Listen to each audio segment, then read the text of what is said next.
नमस्कार दोस्तों, मैं अपने चैनल में आप सभी का हार्दिक स्वागत करता हूं। दोस्तों, आज मैं आपके सम्मुख महाभारत युद्ध के 13वें दिन का वृत्तांत प्रस्तुत कर रहा हूं।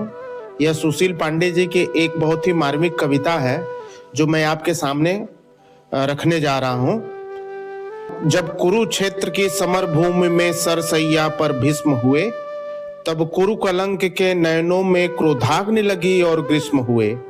गुरुदेव बनेंगे सेनापति, यह चाल चली थी शकुनी ने, जिसमें फंसकर सब जूझ रहे वह जाल बुनी थी शकुनी ने।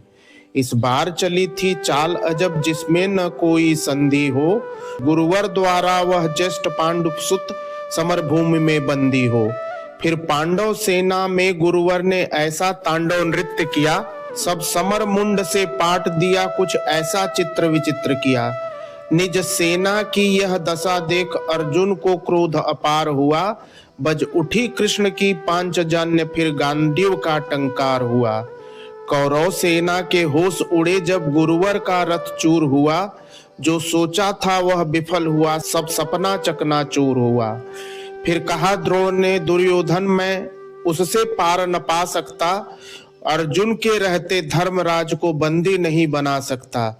फिर कहा त्रिगणों ने मिलकर हम प्रण पे प्राण लड़ाएंगे, हम अर्जुन को ललकारेंगे और दूर तलक ले जाएंगे।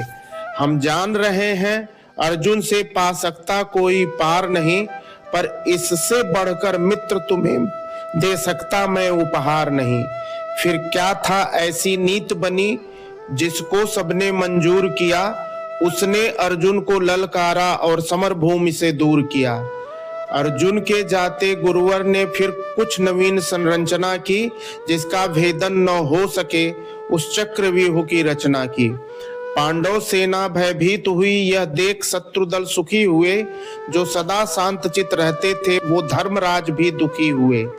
निज सैन्य तात को दुखी देख फिर शेर बबर को जगना था, जो धनी धनुष के बनते थे उनको भी नाक रगड़ना था। है उम्र 18 बरस मगर यह बड़ा धनुष का धन्नु है, सबने देखा कोई और नहीं, यह अर्जुन सुत अभिमन्यु है। मैं इसका भेदन कर दूंगा, यह भेद गर्भ में सुना हुआ, दादाजी चिंता दूर करो, यह सुन साहस 100 गुना हुआ। फिर अभिमन्यु के पीछे ही कुछ तेज चले, कुछ धीमे चले, कुछ पैदल घोड़े रथ सवार ले गदाधर भीम चले। अभिमन्यु को ना रोक सका, वे द्वार तीसरे पार हुए, पर आज जयद्रथ के आगे चारों भाई लाचार हुए। अभिमन्यु ने मुड़कर देखा, कोई न पीछे अपना था, पर विचलित तनिक न वीर हुआ, ऐसा ही उसका सपना था। कोई एक भिड़ा, कोई दो दो संग, कोई लेके झुंडों का झुंड भिड़ा, लाशों से पटने लगी धरा, जब मुंड मुंड पे मुंड गिरा। दुर्योधन दुशासन विकर्ण कृतवर्मा अश्वस्थामा को, गुरु द्रोण कर्ण को हरा दिया, फिर मारा शकुनी मामा को।